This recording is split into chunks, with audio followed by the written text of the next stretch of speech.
Weird science is the revolution.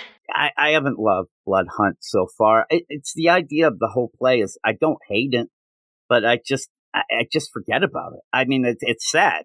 And we have tons of tie-ins, so it's hard to forget about it. But the idea that you jump into this issue, I even forgot what happened at the end of the cliffhanger of last issue. You kind of get to it right away, but I completely forgot about it. That is a bad sign, but it is Blood Hunt number 3. Written by Jed McKay, art by Pepe Larraz, colors by Marty Garcia, and letters by VC's Corey Petit. I am going to read the intro recap so everybody is up to speed. Then I'm going to start asking questions. There's going to be a quiz when we get back. The darkness continues, it says. Led by Blade, a group of vampires use the dark force to blot out the sun, creating an eternal night and unleashing violence upon the world.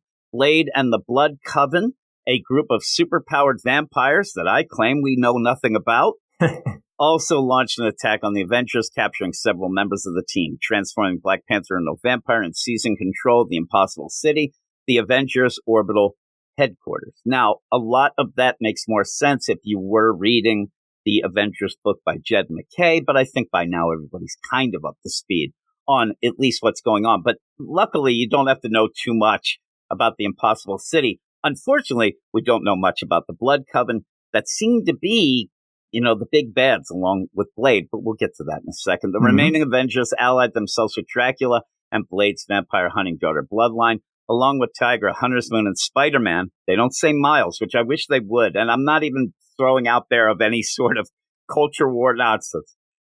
When I'm reading this, I immediately just do think of Peter, and I'm like, Peter was in this? Well, Peter has his own thing, so he's involved. I completely forgot that it was what happened to Miles until we jump in. But it says the group made their way to Dr. Strange's sanctum to seek his aid. Strange remained trapped in astral form. His physical body having been grievously wounded by Blade during an earlier attack. But before the heroes could formulate a plan, Spider-Man, Miles, began transforming into a vampire. So that was the cliffhanger of last issue. Oh my God, remember, we did see at one point, and I thought maybe it was Blade, and that was like a little bit of, oh no, something's kind of turning me, something's possessing me. And he called Miles over in that first issue, like, hey, let me talk to you. We didn't see what happened, but obviously he did something to infect him and make him a vampire at the end of the second issue. So we get Miles as a vampire in that cliffhanger. He's screaming and yelling, oh my God, I'm turning into a vampire. So when we jump into this issue, you figure, okay, that'll be a big thing. First off, we don't even go to that first. Yeah, why? The cliffhanger should start the next issue. Exactly. And when we do get to it, just as a spoiler, it only lasts 2 pages until they actually at least maybe make Miles be able to control the vampires. We don't even know. It was a weird play with the Eye of Agamotto where Dr. Strange ends up, I can fix this, says, hey, see your true self, all that. And then he kind of is still a vampire. He says, okay, I'm back. But what does that mean? How does that affect him? Does he still have vampire power? I don't know. But we'll get to that in a second, because one of my biggest things in this is we go to the Impossible City, lair of the Lord of all vampires, that is Blade. And he's talking to T'Challa. They're working out their plans. Yeah, I mean, this hologram, why is it so big? It's crazy. Plus, it's so big and also looks like he's sitting on the toilet. Yep. But he's like talking, hey, we're going to do this. We're going to get the translocation drives and bring them to me. There's this big thing that has been dug up. It hasn't been seen since old Atlantis fell. And this is a big thing. By the end will be the cliffhanger of this issue. But that is what he had sent T'Challa off to get. In the meantime, Scarlet Witch is there in a bit of a force field type deal.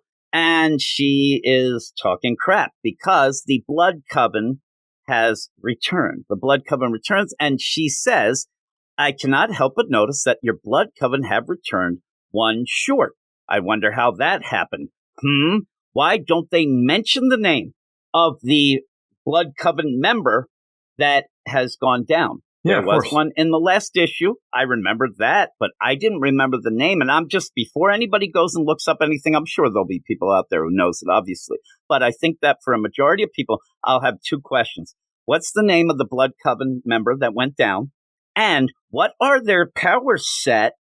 And how does the destruction of them affect the Blood Coven? It is, and I'll just, I should have the music. Well, you told me earlier, and I don't remember what you said. It's Megrim. There you go. Megrim is the one that Vision grabbed and flew up out of the, remember they punched holes in the Dark Force covering, which I also said, why don't you just keep doing that? But they ended up flying Megrim out, and she ended up dying. But what's her power set? How does this, like the Blood Covenant, if you would, obviously we know the Avengers, but if one of the Avengers goes down, you could at least say, oh no, well now they won't be able to do this. Or, oh, that person was good at that. But Megrim, we hardly knew ye.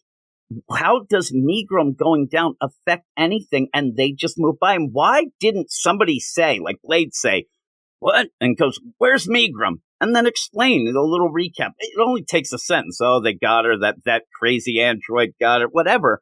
Don't even mention. It's just pushed aside. And a lot of things in this issue are just pushed aside. Like from there where we go to the Sanctum Sanctorum, and there is Miles, full out vampire. Everybody is cowering. They don't know what to do. And you just end up getting the Crimson Bands of Sidorak from Clea. And then Astral Doctor Strange uses the Eye of Agamotto, show him the truth, and boom, two pages. So you didn't even start with the cliffhanger. And then that big cliffhanger of, oh my God, what are they going to do? Miles. Oh, I love Miles. Oh, he's back. Kind of. Because he says, I'm back.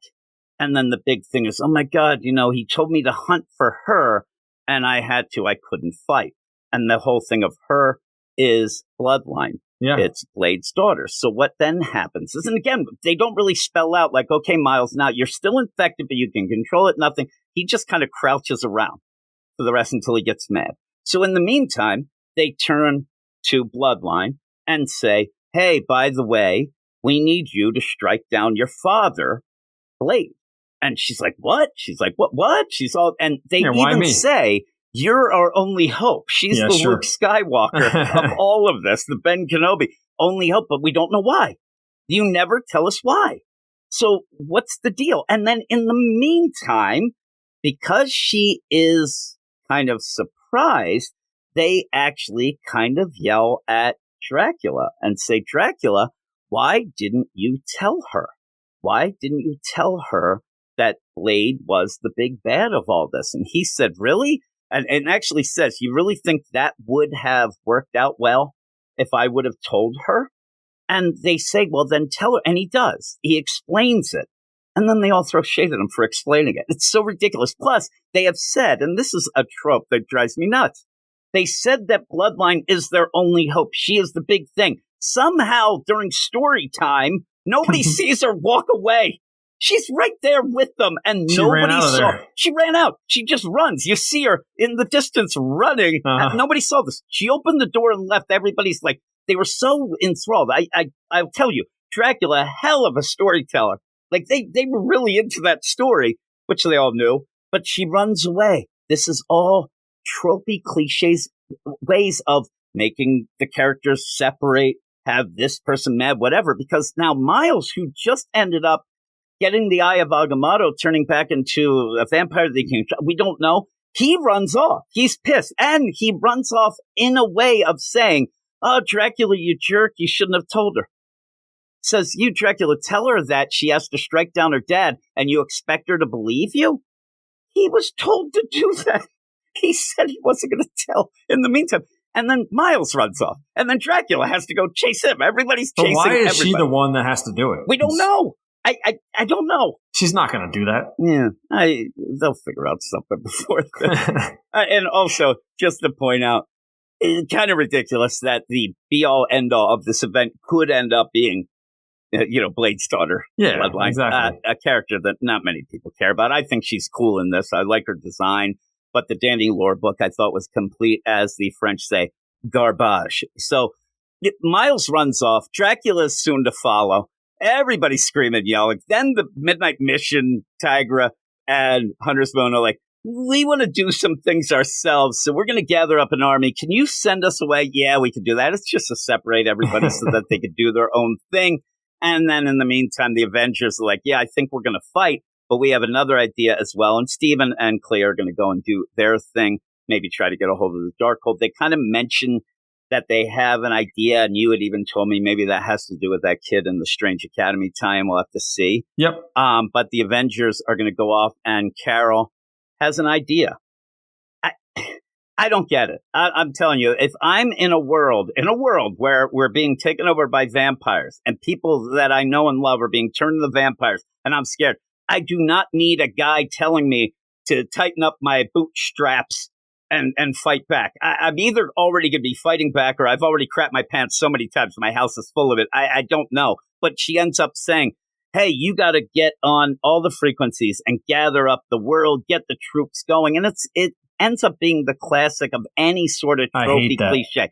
It's the what's they did that in Wonder Woman too. Yeah, it's Independence Day. Movie. Everybody's chasing that Independence Day stupid speech, and even that was from other things. It's so and cliche. Also the broadcasting to all different channels at one time is stupid too. It's impossible. And they have it that it's translating and stuff like that. Here's what I'm doing. I'm sitting there, and first off, it's a vampire. Who's watching TV? I could just sit there. Maybe you're watching the news and it cuts in, but not me. I'd be like, holy crap, I'm done. Oh no, why are they interrupting Barney Miller? I'm sitting there watching that. So the idea, though, is I'm watching this speech, and all I would be thinking of is, why are you wasting time doing this speech? Start killing vampires, you jerks. You're the Avengers. Come on, do something. But you end up where Jed McKay loves these terms, and he loves to go with this idea of the icon and the wizard and this and that.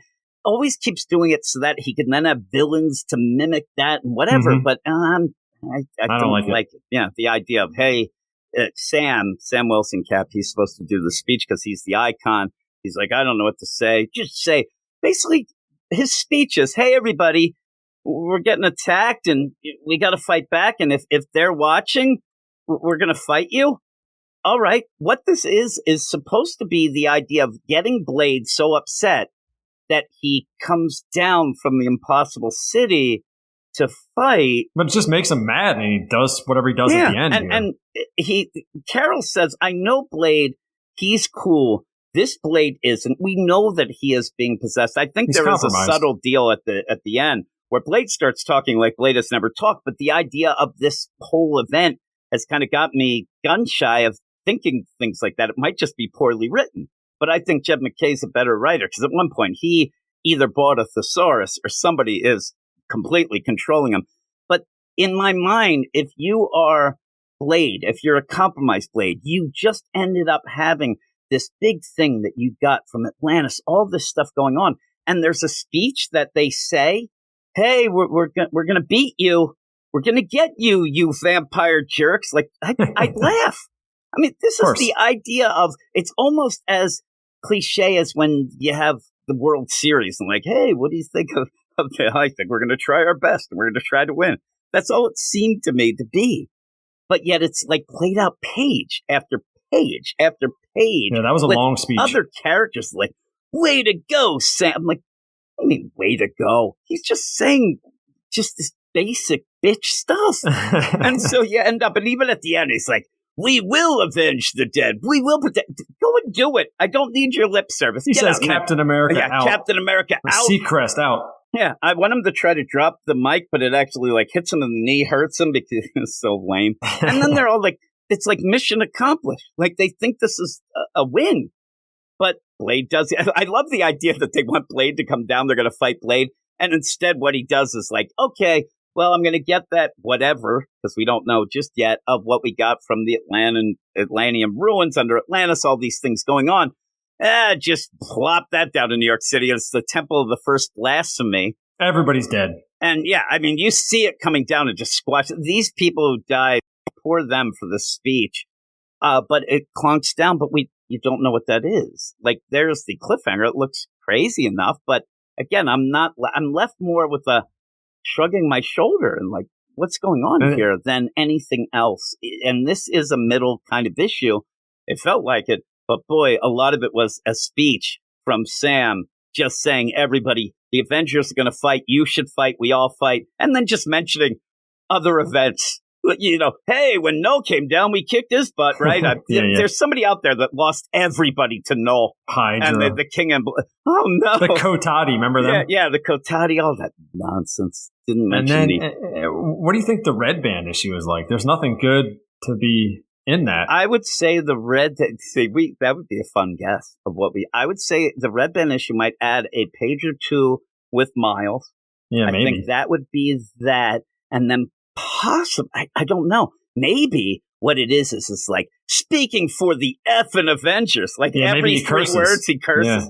And really show it out there. Like, that'd be pretty good. Because there's no violence in this. I don't want wingdings. I want full out cursing.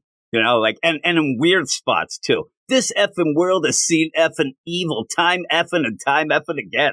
Yep. Like I want him to go full out, but the art's pretty good. It looks okay. But overall, it was kind of a nothing issue that kind of got me irritated because of the fact that we're 3 issues into this, the main book, and a lot of people are only reading the main book. You're not explaining things. You're not telling us why things are happening, and you're not telling us, what is, like I said, Megrim. You don't even mention the name, and I don't know the Blood Coven. I don't know how it affects them. You don't know what Megrim. Well, maybe Megrim is like really good at making Kool-Aid or something when they end up having a party. I don't know. Well, when they have the characters at the beginning, you said they should have the X across their face. They should have Megrim there and crossed out. That's what they always do when a character's dead, especially in an event like this. And you should even have where you have Spider-Man. You should have Miles Morales, Spider-Man. You should have like a symbol if they're turned into vampires. You could have that as well. And I think that would have been a cool play too, to keep kind of a scorecard. Absolutely. This ends up at this point where I'm getting that weird feeling as we had with Gang War. Remember when we're like, we don't even know what's happening. Like, who's this? Who's there? What's going on? And I'm kind of getting that, and it should be bigger. What would you give it? I'm going to go 6.5. I'm sure you're lower. Yeah, 6. Just a mistake. Yeah, 6.5. Again, the things that I'm irritated with are just, I want them to maybe enjoy it more or understand it more. It's not awful. It just kind of feels flat. It kind of just doesn't have a spark to it. That's how the Avengers run has felt for me since the beginning. Kind of flat. Like, it's a vampire story, but where are the stakes? Who ordered the steak? Weird science is the revolution.